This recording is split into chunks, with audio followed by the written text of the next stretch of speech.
What's going on, guys, and welcome to Diode Expedition. Today we're going to be working on the 3rd gen Tacoma, and we're going to be installing the Diode Dynamics stealth light bar. So this is going to be tucked in back behind the bumper. You'll barely be able to tell that you have a light bar there, but when you need the extra light, you'll have it. This is going to be pretty simple. The kit includes the 2 brackets that we're going to be mounting to your factory crash bar, the 30-inch light bar from Diode Dynamics, and then we have the wiring harness to get it all wired up and working. So to get this install done, it's pretty simple. You don't have to remove the full bumper on your Tacoma. The only thing you have to remove is the grille, which is going to take you probably about 2 minutes to do. So let's go ahead and get into it and show you how it's done. So for this install, you're going to need a 10mm socket and a ratchet and a flathead screwdriver to just get these clips off here for the grille. And then we just need to unplug the TSS sensor and we can pull the grille off. Once we have the grille off, we need to take the nuts off on the crash bar. So you're going to have 2 14mm on this side and 2 on this side, and that's where our brackets are going to be mounting. So let's go ahead and get this grille off here. Just pop these out with a screwdriver. So you got 2 clips there, and then you have a 10mm bolt here and a 10mm bolt right there.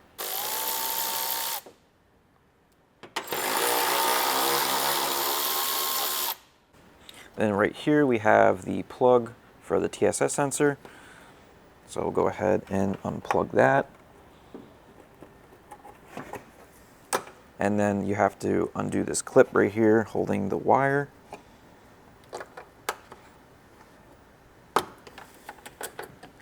So now we can go ahead and just pull these tabs up and over the plastic clips where the bolts were, and then we'll just pull the straight out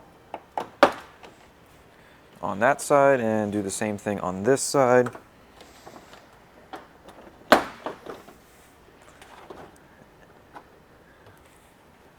So with your grille removed, the next thing we need to do is take off the 14mm nuts that are on the crash bar. So you're going to have 2 on either side. We're going to go ahead and take those off. They're kind of hard to see, but we're going to get down there with a wrench or a socket and ratchet. We're going to get those off, and then we can get the brackets put in place.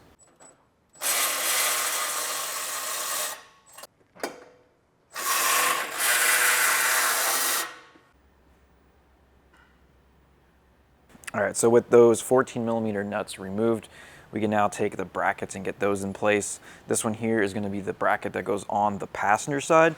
So the flat section here is going to be sitting on the flat part of your crash bar, and then your 2 holes here for those studs there. So we're going to take this, slip it under the plastic piece on top of your crash bar and get it in place.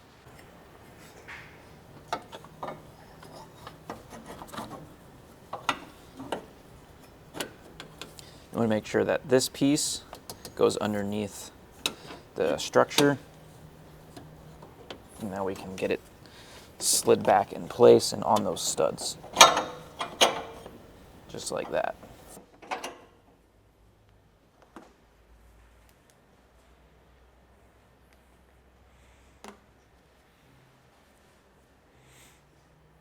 So now with the brackets in place, I'm going to put those nuts back on. I'm not going to tighten them down completely yet. Just going to get these hand tight, and then we can get the light bar dropped in place, and we'll get the light bar tightened down first, and then we'll tighten these nuts down afterwards. So we got those nuts hand tightened, and now we have the light bar ready to go in, and we have these 2 bolts here. They come in the hardware that's included with the light bar. We're going to go ahead now and slip the light bar underneath this center support bracket, get it in place between the 2 light bar brackets that we just put in, and we'll get these bolts tightened down.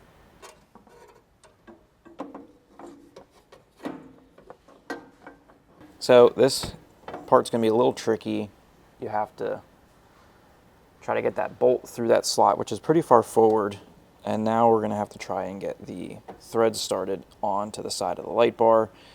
So I'm going to try and get a wrench on there, a little ratchet wrench, and see if that makes it a little bit easier.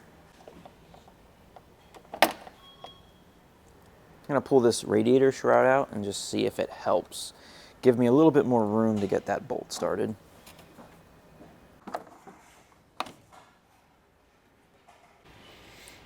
Kind of awkward and hard to film, but I have to cross my arms, use my left arm here to get this to hold the bolt so I can actually turn it, and then using my right arm to hold the light bar up, I should be able to get it started. It's just gonna take a little bit of patience here. Got this side started. Now the other side should be a little bit easier. I would definitely recommend just popping these out. It helps. They're held in with one push clip here, and then there's 2 other clips, but you just have to pull on it and they'll pop out. And you'll just have to do some maneuvering to get it out from where it is. So you got a clip right here, and then not really a clip, but there's just a plastic prong that's pushed in.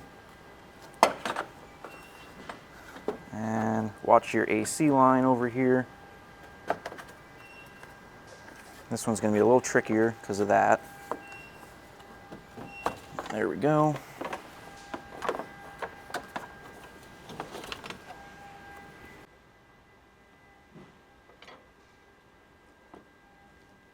All right. So I'm going to go ahead now and just get these snugged up, and we'll take a look at the light bar and how it's sitting. We can make some adjustments on the angle of which it's going to be lighting the road or what's in front of us. You also have a little bit of play forward and backwards. There's a slot, so if you want to just even that up so that the light bar is not sitting crooked. Once you have it where you want it, we'll go ahead and tighten those down. So we got the light bar snugged up where we want it. Now we're going to go ahead and tighten the 2 14mm nuts on both sides, tightening the brackets down. And then if you want to put your radiator shrouds back in, you can. If you don't want to, they're not necessary. So let's go ahead and do that. Removing the shrouds definitely makes it easier to get to the crash bar nuts to loosen them and tighten them. So if I had a suggestion, I would just take those out first before you do anything.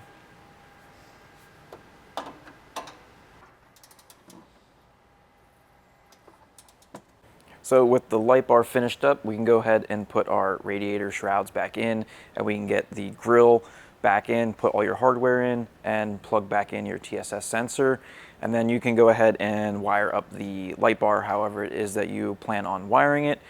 If you need an install guide on wiring with an OEM style switch, I'll put a link down below in the description, but for this particular truck, we're going to be hooking this up to an S-Pod system, which we currently don't have installed. We're going to be doing that a little bit later, so we're not going to be showing you specifically how to hook this up in this video.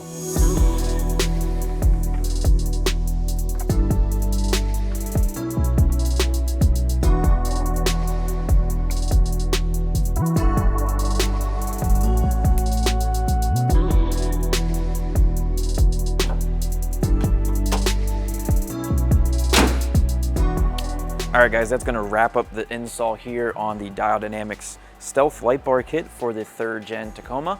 Really nice, really tucked in there. You can't even really tell that there is a light bar, but when you need the added light, you have it.